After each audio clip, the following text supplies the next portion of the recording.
그때에 베드로가 나와 이르되 주여 형제가 내게 죄를 범하면 몇 번이나 용서하여 주리까? 7번까지 하오리까? 예수께서 이르시되 내게 이르노니 7번뿐 아니라 7번을 70번까지라도 할지니라. 아멘. 예수님의 낮추심, 오늘 그 두 번째 용서의 문제를 한번 생각해 보려고 합니다. 예수님께서 자신을 낮추시는 것을 제자들의 발을 씻기시는 행위로 드러내셨습니다. 그 까닭에 예수님의 제자들의 발을 닦으시는 그 행위, 예수님의 낮추심의 모습은 자신을 배신하고 자신의 발, 가룟 유다의 발까지 닦으시는, 베드로의 발까지 닦으시는, 결국 자기를 다 떠나 도망가 결국 십자가에 그 어느 누구도 단 한 사람의 제자를 빼고는 다 도망가 버렸던 그 제자들의 발을 씻기시면서 예수님의 낮추심과 그 사랑을 표현하신 그 결론은 무한한 용서의 모습으로 드러나는 사건이 되어졌죠. 다 품으신, 그들의 모든 수치를 다 품으신, 내가 다 품어줄게. 그들의 드러난 그 발을 다 닦으시면서 말이죠. 발을 씻기는 것이 낮아짐의 겸비의 표현이었다면 예수님의 삶으로 드러난 것은 바로 용서였기 때문입니다. 다 품어주시는.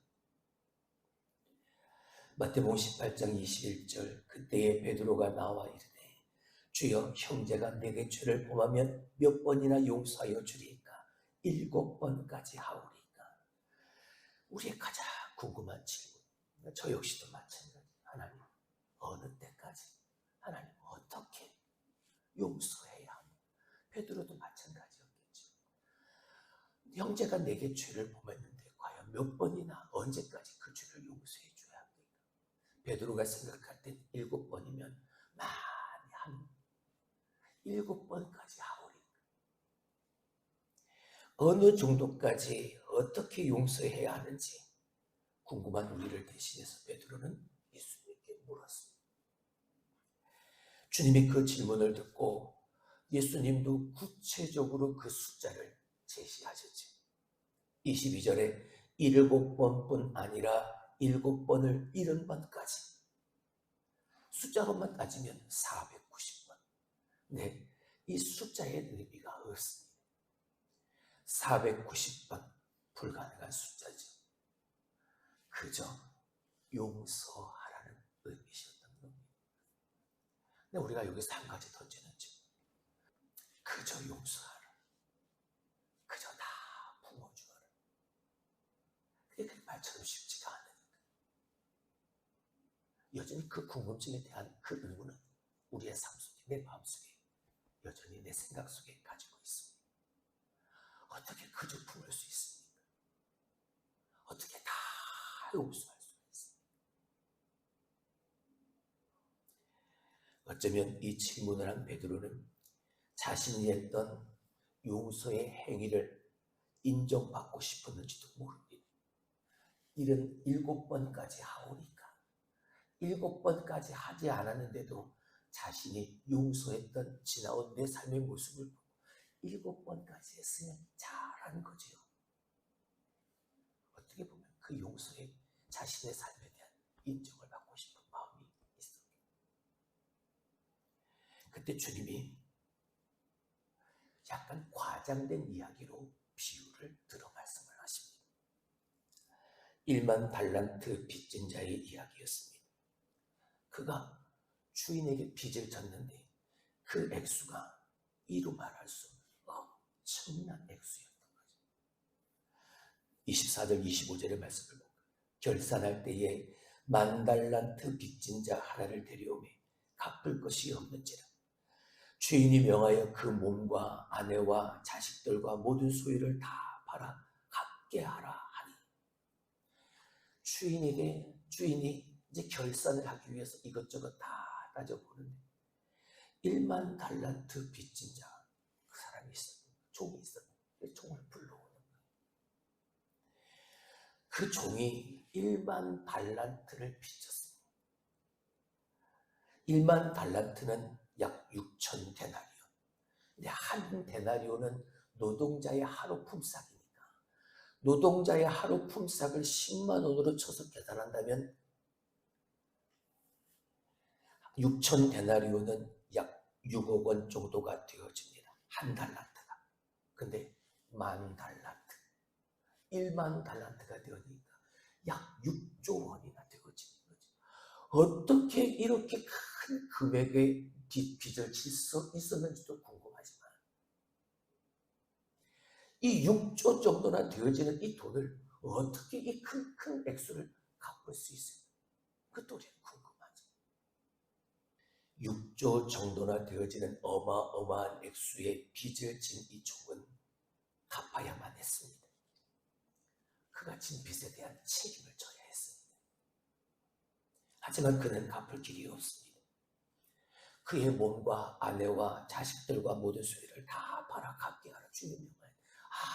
우리 모든 것을 다 팔아 이 6조나 되어지는 이 돈을 갚을 수가 없는 거죠. 죽어서라도 갚을 수 없는. 여러분, 이게 종말이고 이게 지옥의 모습이에요. 우리 갚아도 끝이 없는 것이 이게 지옥인 거예요. 갚을 수도 없는 상태가 지금 우리의 상태예요. 우리가 그래서 6조요. 이 6조로 생각할 수도 없는 하나님 앞에 엄청난 빚을 지고 있는 우리들. 근데 그 빚을 갚을 상태도 아니죠. 아무 희망도 없는 상태를 말하고 있는. 하지만 주님의 이 말씀의 의도는 지금 갚아도 끝이 없는 지옥을 말하고 있는 게 아니라 오늘 이 이야기를 시작하신 주님의 그 첫 번째 분을, 시작의 분을 보게 되어지면 천국은 마치 이와 같으니 천국에 대한 비유의 말씀으로 이 이야기를 지금 들려주고 계십니다. 23절을 볼까요? 그러므로 천국은 그 종들과 결산하려 하던 어떤 임금과 같은 이런 지옥에 대한 비유가 아닌 거예요. 아무리 해도 갚을 수 없는 종말과 지옥에 대한 이야기가 아니라 천국에 대한 이야기. 그러면 그 천국에 대한 비유를 주님은 어떻게 말씀하고 계십니까? 도무지 갚을 길이 없는 빚진 자가 아무런 조건 없이 탕감을 받은 곳이 어디? 그게 바로 천국이야. 그게 바로 구원이라고. 전적인 하나님의 은혜만 있는 곳이 바로 천국인 거야. 그 1만 달란트 빚진 자가 6조나 되어지는 그 어마어마한 금액을 빚진 자가 무엇을 해도 갚을 수가 없잖아. 근데 그 어마어마한 금액을 임금이, 주인이 이 종을 탕감해 주었어. 천국은 마치 그와 같은 것이다. 하나님의 나라는 우리의 행위로 가는 것이 아닙니다. 무엇을 하고 살았느냐, 이것보다 더 중요한 건 하나님을 위한 삶을 살았느냐, 하나님의 뜻대로 살았느냐, 이건 거죠.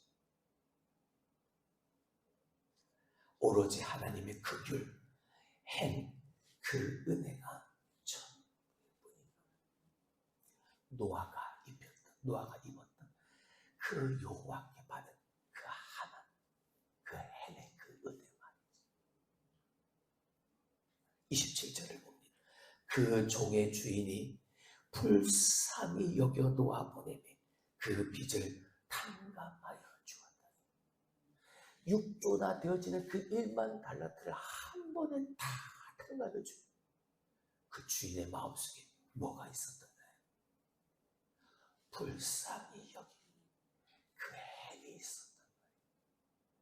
하나님이 노아를 생각하시고 바라보았던 그에게 입히셨던 그 행의 마음이 호의를 베풀고 불쌍히 여기는 마음이 그 1만 달란트를 탕감해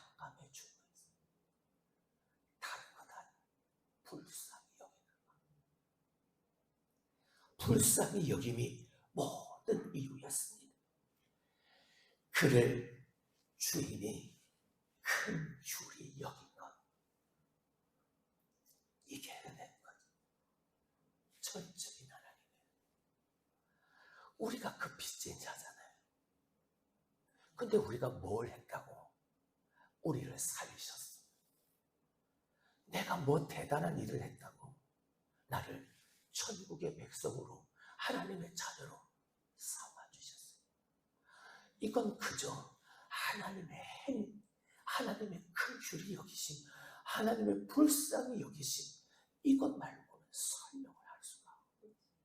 하나님이 나를 불쌍히 여겨서 내 죄를, 썩은 생선을 버려주시고 없애주시고 그 빚을 탕감해주시고, 뭐하니까? 예수님을 믿으니까.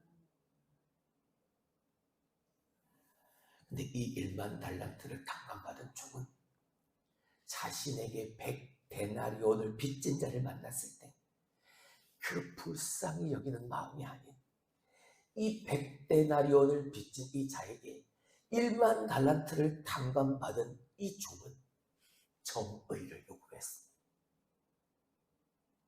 그가 진 빚은 약 1,000만 원 정도에 불과했습니다.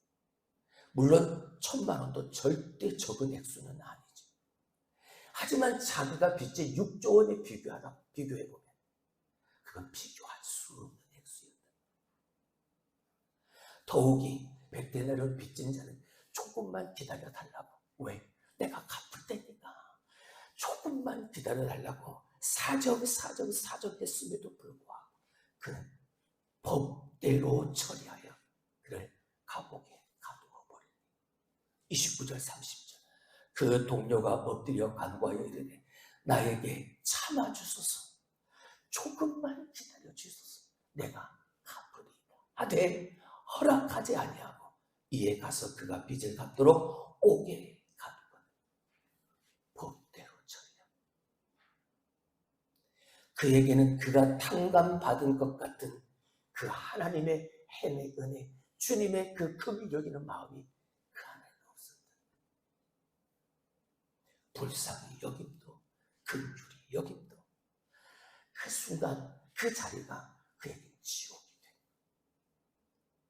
그가 자초한 곳이고 그 지옥의 상황이 자신에게도 고스란히 전이 되어져 버리고 만 겁니다. 그가 만난 그 지옥의 이름이 뭐였습니까? 법대로였습니다. 내가 요구하는 정의였지.